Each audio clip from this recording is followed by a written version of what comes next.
आए ब्रह्म रूप हुए अर्जुन के द्वारा देखे गए ब्रह्म की विराट रूप की झांकी को हम लोग भी चित्रांकित करके देखें, जो साधक संत भी ज्ञान समाधि के अंतर्गत देखते रहते हैं।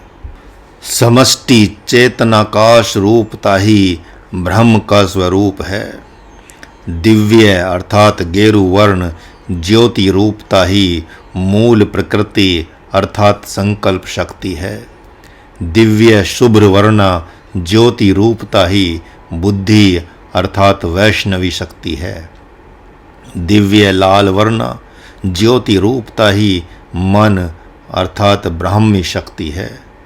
दिव्य श्याम वर्णा ज्योति रूपता ही व्यष्टि अहंकार अर्थात शरीरगत मैं माहेश्वरी शक्ति है। समष्टि दिव्य स्मृति ही दिव्य सिर है। सर्वज्ञता ही दिव्य मुकुट है। भूत भविष्य वर्तमान ऋक् यजुः साम अथर्ववेद अनेक दिव्य नेत्र एवं वाणी हैं। ऐ ऊ मैं प्रणव के 3 अक्षर, सब शास्त्र पुराण स्मृतियाँ एवं दिव्य ऋषि महर्षि ही दिव्य कान एवं दिव्य नेत्र भी हैं। आँख, कान, नाक, जिह्वा, त्वचा, काम, क्रोध, लोभ, मोह, भय आदि ही अनेक दिव्य मुख हैं। 27 नक्षत्र, योग, लग्न, तिथि, ग्रह और वार ये 32 दांत हैं। 4 दिन के पहर एवं 4 दिन 4 रात्रि के पहर ये 8 विकराल दाढ़े हैं। क्षण तथा पल विकराल जीवा हैं। दिन और रात उसके 2 होठ हैं। शब्द, स्पर्श, रूप, रस, गंध, तंत्र, मंत्र, योग, ज्ञान, व्रत, तप और यज्ञ तथा चक्र, गदा, पद्म, वज्र, ब्रह्मास्त्र, पाशु, पतास्त्र, वायव्यास्त्र, वरुणास्त्र, पृथ्वास्त्र आदि तथा नाना प्रकार के रोग ही अनेक दिव्य भुजाएं हैं। तामस, राजस, सात्विक इच्छाएं तथा उत्पत्ति, सृजन, पालन, संहार रूप नाना प्रकार की इच्छाएं नाना प्रकार के उदर हैं। सत्ययुग, त्रेता, द्वापर, कलयुग दिव्य पाद अर्थात पैर हैं। प्रकृति के 7 वर्ण प्रकाश ही अनेक दिव्य वर्ण हैं, ज्योति हैं। सूर्यलोक, चंद्रलोक, उपग्रह, गंधर्वलोक, किन्नरलोक, यक्षलोक, राक्षसलोक, नागलोक, मनुष्यलोक, पशुलोक, पक्षीलोक, कीट पतंगालोक, रूप कमलों के समूह की माला जो वायु रूप तागे में पिरोई हुई हैं, यही गले में मुक्ताहार जैसी दिव्य माला है। मूलाधार से प्रकट होने वाली दिव्य सुगंधि ही उसके शरीर की दिव्य गंध है। सकामी पुरुष ही देवता हैं, निष्कामी पुरुष ही सिद्ध महर्षि हैं। 11 इंद्रियां ही 11 रुद्र हैं। मूल प्रकृति से उत्पन्न हुए 12 महीनों के 12 अधिष्ठाता देवता ही अदिति के 12 पुत्र हैं। पृथ्वी, अग्नि, वायु, आकाश, ध्युलोक, सूर्य, चंद्रमा, नक्षत्र ही 8 वसु हैं। यज्ञ आदि कर्मों से प्राप्त होने वाला बल और वायु ही अथवा वीर्य और वायु ही इंद्र तथा प्रजापति हैं। उसी प्रकार श्लोक 16 से 24 तक विश्व रूप का एक अलग ढंग से वर्णन भी देख लें, जिसका वर्णन पुराणों में भी ऐसा ही पाया जाता है। इसी विश्व रूप को श्री रामचरितमानस में माँ मंदोदरी ने रावण के पास भी उद्धृत किया है। उस विश्व रूप भगवान का स्वर्ग ही सिर है, पृथ्वी ही पाँव है, सूर्य एवं चंद्रमा ही 2 नेत्र हैं, 10 दिशाएं ही कान हैं, अग्नि ही मुख है, दोनों अश्विनी कुमार ही 2 नाक हैं, वेद ही वाणी है, आकाश ही चिदाकाश है, वायु ही श्वास है। देवता, मनुष्य, पक्षी 3 प्रकार के लोक हैं तथा तिर्यक योनियाँ ही निष्काम राजऋषिगण, भूपाल ही अनेक भुजाएं हैं, लोभ होठ हैं, यमराज ही भयानक दांत हैं, माया हंसी हैं, उत्पत्ति पालन संहार ही क्रिया है, वनस्पतियाँ ही रोम रोमावली हैं, नदियाँ ही नसें नाड़ियाँ हैं, समुद्र ही पेट है, नरक ही नीचे की इंद्रियां हैं, शिव ही अहंकार है, ब्रह्मा ही बुद्धि है, विष्णु ही चित्त है। विश्व रूप के तामस रूप की एक और भी झांकी को देखें, जो श्लोक 22 से 28 तक में संकेत किया गया है। काम क्रोध लोभ राग द्वेष आदि ही विकराल प्रज्वलित मुख हैं, जो आकाश तक फैला हुआ है। सर्वज्ञता एवं दिव्य दृष्टि ही विशाल नेत्र हैं। राजस तामस एवं सात्विक प्रकृति ही लपलपाती जीवा है। एकादश इंद्रियां ही एकादश रुद्र हैं। 12 महीने ही 12 सूर्य हैं। सूर्य चंद्रमा नक्षत्र तथा दिवलोक सहित 4 भूत ही 8 वसु हैं। 49 प्रकार के तत्व अर्थात वायु ही श्वास हैं। सकामी मनुष्य एवं गंधर्व यक्ष राक्षस ही मनुष्य लोक के राजस्व एवं तामस पुरुष हैं। निष्कामी ही सिद्धों का समुदाय है तथा अन्य अंगोपांग पूर्व के विश्व रूप का ही अंगोपांग समझना चाहिए। यही ब्रह्म का ज्ञानमय शरीर आत्मज्ञान के समय दिखाई पड़ता है। आत्मज्ञान के पूर्व इस प्रकार की दृष्टि से देखना तो राजयोग रूप साधन है तथा तदनुरूप हो जाना आत्मज्ञान है। साधकगण अपने अनुसार भी भक्ति पक्ष से इस विश्व रूप की कल्पना कर सकते हैं। रामचरितमानस में मंदोदरी द्वारा रावण के पास विश्व रूप की झांकी प्रस्तुत की गई है। इस अध्याय में भी श्लोक संख्या 16 से 24 तक भक्ति पक्ष से विश्व रूप की झांकी स्पष्ट दृष्टिगोचर हो रही है। यहाँ स्तवन का 2 भाग है। श्लोक संख्या 15 से 31 तक विश्व रूप भगवान का स्तवन किया गया है तथा श्लोक संख्या 36 से 46 तक भगवान श्री कृष्णचंद्र आनंद कंद की ही वंदना की गई है। अतः जो साधक जिस रूप में स्तवन करना चाहे वे स्वतंत्र हैं। विश्व रूप की उपासना करने से सगुण रूप का स्तवन हो ही जाता है और सगुण रूप की 36 से 40 श्लोक वंदना करने पर विश्व रूप की वंदना भी स्वाभाविक हो ही जाती है। इस अध्याय के मंत्रों के द्वारा वंदना करने पर अशुद्धि होने पर भी दोष नहीं लगता। चाहे आप स्नान किए हों या न किए हों, चाहे आपने कुछ भी खाया पिया हो, तो भी चाहे जहाँ जिस अवस्था में वंदना करें तो प्रभु का प्रसन्नता रूप प्रसाद आपको मिलेगा ही मिलेगा। संकट आदि के अवसर पर मन ही मन इन मंत्रों के द्वारा प्रार्थना करने पर तत्काल संकट समाप्त हो जाता है। महात्मा अर्जुन की तरह आपके जीवन में भी विश्वरूप भगवान के अंगोपांग के प्रति हजारों बार प्रतिकूल व्यवहार हुआ होगा। जब आप अपने बचपन से लेकर अब तक मनुष्य पशु पक्षी आदि के प्रति किए हुए व्यवहार को स्मरण करेंगे तो कब कब आपके द्वारा अपराध हो गया है आपको दिखाई पड़ जाएगा। माता पिता भाई बांधव हित मित्र बाल बच्चे तथा गुरुजन एवं पशु पक्षी सबके सब तो भगवान के ही अंगोपांग हैं। उनके द्वारा प्रतिकूल व्यवहार होना स्वाभाविक हो सकता है, किंतु आप क्यों बदला लेंगे? यदि आपको भक्ति एवं ज्ञान पथ में प्रवेश करना है तो सबको मन ही मन भगवान का रूप समझकर उनके द्वारा होते हुए दुर्व्यवहार एवं सद्व्यवहार को सहन करते हुए ही आगे बढ़ना होगा। अवधेशानंद कह रहे हैं, फिर अर्जुन से भगवान कौरवों को क्यों मरवाना चाहते हैं? वे भी तो भगवान के ही अंग हुए।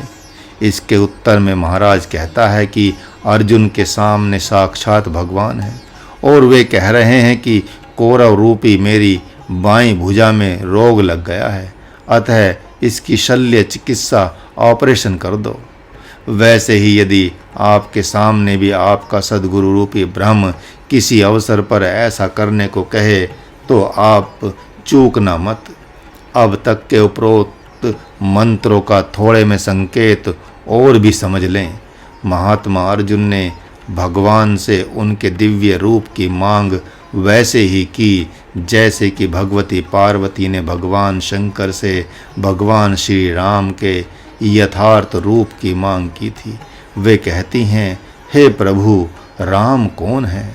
दशरथ जी के घर में जन्म लिए हुए राम ही क्या नारायण है, या निर्गुण निराकार राम ही ब्रह्म है, जिनकी उपासना संत जन राम नाम से क्या करते हैं, अथवा जो घट घट में रमन कर रहा है वही राम है? प्रश्न को सुनकर भगवान शंकर हंस पड़े। तब भगवती पार्वती ने कहा कि हे प्रभु, अब पूर्व जन्म की तरह मेरे में संशय नहीं है। मुझे तो श्री राम का चरित्र सुनने की अति उत्कंठा हो गई है, इसी कारण से मैंने पूछा है। राम यदि निर्गुण है तो सगुण कैसे हुए, और सगुण से पुनः निर्गुण कैसे हो जाते हैं?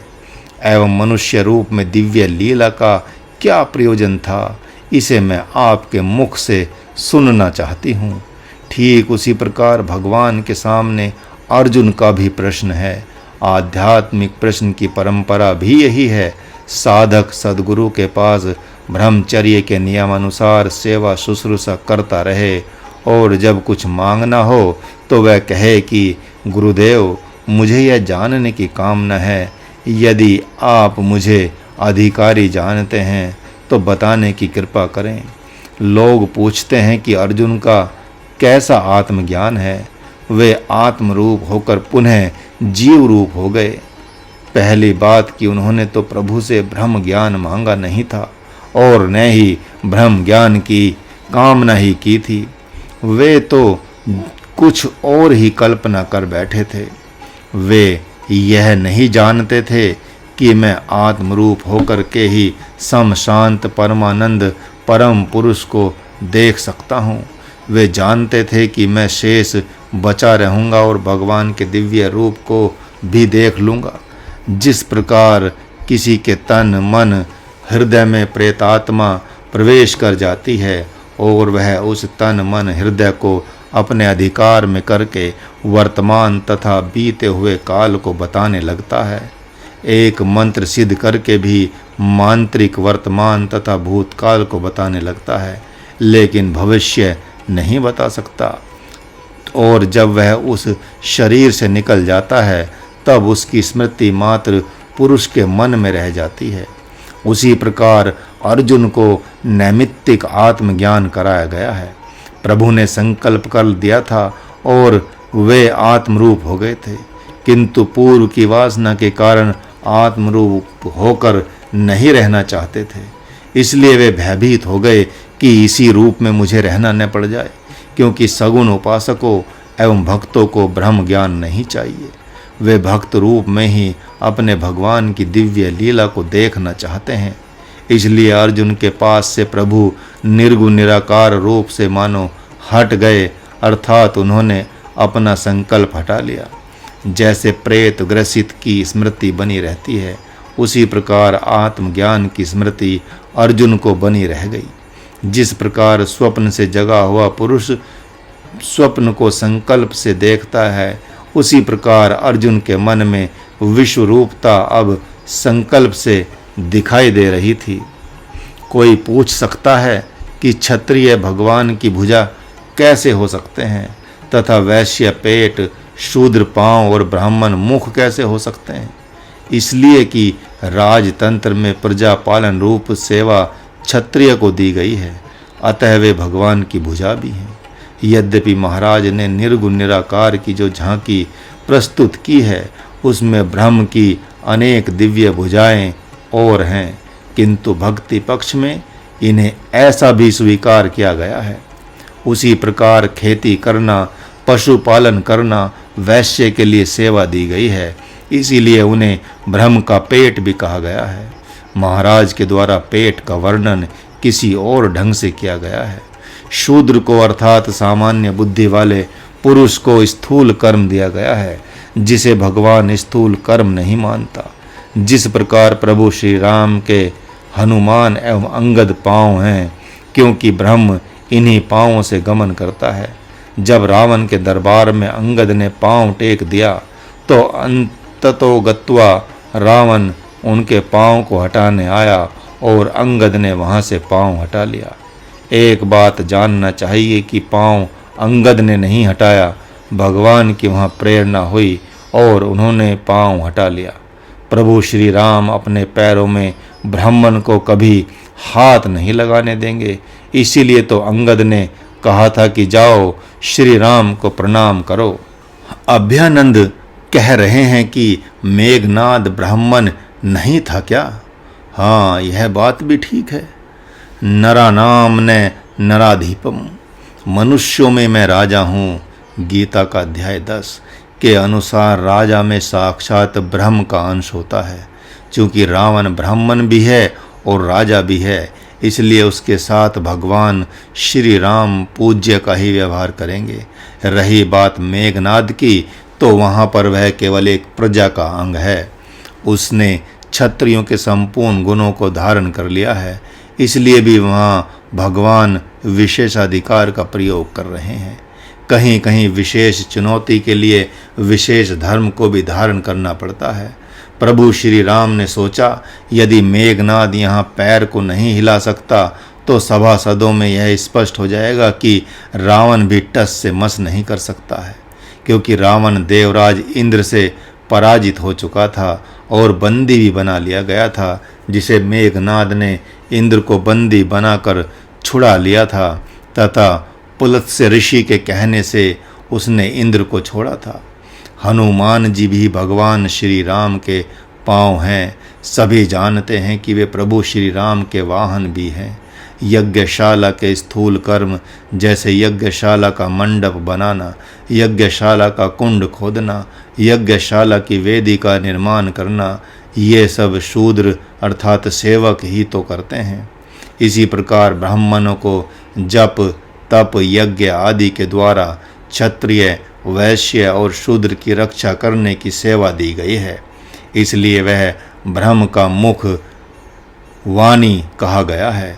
ये चारों भगवान के 4 मुख हैं, जो भक्ति पक्ष के विश्व रूप की कल्पना के अंतर्गत आएंगे।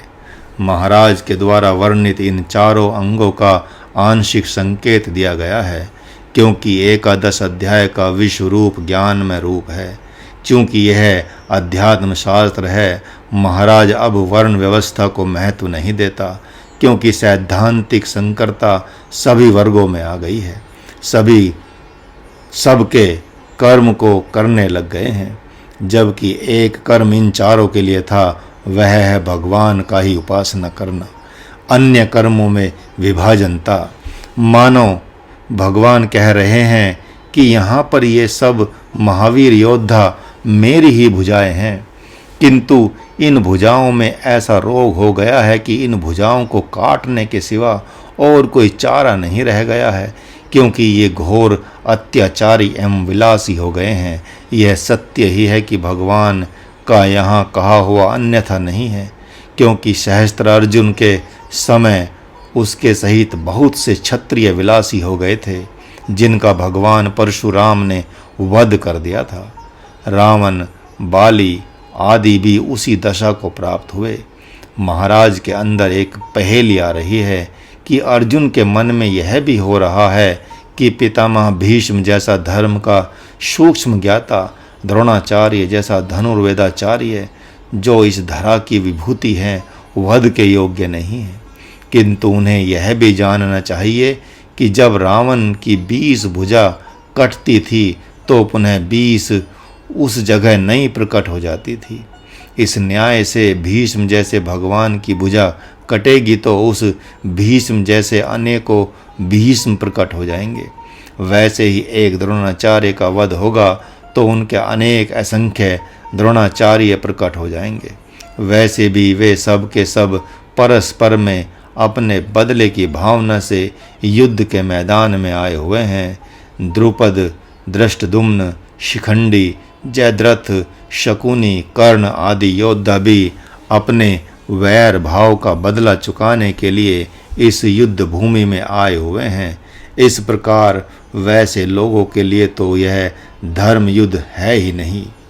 साधक हो या भक्त, जब तक वे भगवान के घेरे में नहीं आ जाते तब तक उन्हें बहुत सावधानी से रास्ते पर चलना चाहिए। सत्संग के द्वारा भक्ति पक्ष एवं ज्ञान पक्ष के स्वरूप को भली भांति सद्गुरु के द्वारा निर्णय करा लेना चाहिए, अन्यथा महात्मा अर्जुन की दशा हो जाएगी। भगवान कभी कृपा करेगा और साधक डर जाएगा। अनन्य भक्ति का अभाव होने से भक्ति और ज्ञान को धारण करने में भार प्रतीत होता है। अर्जुन तो दिव्य झांकी देखकर वैसे ही डर गए जैसे तामसी प्रकृति का छोटा सा बालक संत को देखकर रोते चिल्लाते भाग खड़ा होता है।